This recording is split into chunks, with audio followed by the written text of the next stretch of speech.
ঢাকা উত্তরায় মাইলস্টোন কলেজের যে বিমান বিধ্বস্ত হয়েছে, আমার কথা হচ্ছে ওখানে এই জনবহুল এলাকায় কেন, মানে ঢাকা উত্তরার মতো এরিয়াতে কেন এখানে প্রশিক্ষণ দিতে হবে? আর কি দুনিয়াতে, মানে পুরা বাংলাদেশে আর কোনো জায়গা নাই? মানে খোলা আকাশের নিচে আর মানে শুধু ওই জায়গাটাই, মানে ঢাকা শহরেই প্রশিক্ষণ দিতে হবে? এর থেকে বাহিরে গিয়ে মানে জনবহুল শূন্য এলাকায় গিয়ে মানে প্রশিক্ষণ দেওয়া যায় না?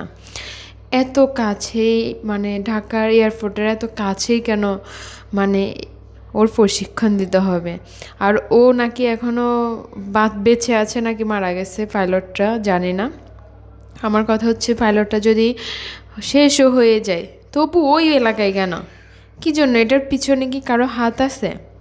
আর ছোট ছোট বাচ্চাগুলো, এগুলো কি বুঝে? প্লে থেকে একদম ক্লাস 8 পর্যন্ত ওরা কি বুঝে? ওরা তো এখনও ছোট বেবি, ওরা কি বুঝে এই দুনিয়ার?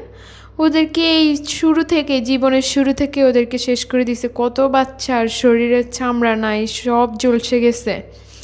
কত মায়ের আর্তনাদ, এগুলার প্রতিদান কে দিবে? আর এইসব কষ্টের কি প্রতিদান কখনো দেওয়া যায়? কোনোভাবেই এসব প্রতিদান দেওয়া যায় না। আর বড় কথা হচ্ছে এইসব মায়েদের আর্তনাদ আল্লাহর আরশ পর্যন্ত কেঁপে উঠতেছে। মানে আমি দূরের একজন মানুষ, তবু এত খারাপ লাগতেছে বাচ্চাদের জন্য। আমারও একটা বাচ্চা আছে, মানে এত কষ্ট মাগুলা কেমনে সহ্য করবে? মাগুলা তো জীবনে মানে আর কিচ্ছু চায় না সন্তানের ভালো ছাড়া। এখন সেই চোখ দিয়ে দেখবে সন্তান ঝলসে গেছে, সন্তানটা মানে হাড্ডি ছাড়া কিছুই দেখা যাচ্ছে না। কিছু কিছু মা আছে সন্তানকে চিনতেই পারবে না, সব চামড়া উঠে গেছে, কারো কারো নাকি চেহারাই দেখা যাচ্ছে না। আচ্ছা, এভাবে করার কি মানে ছিল? ওই এরিয়াতে কেন, অন্য কোনো এরিয়া ছিল না?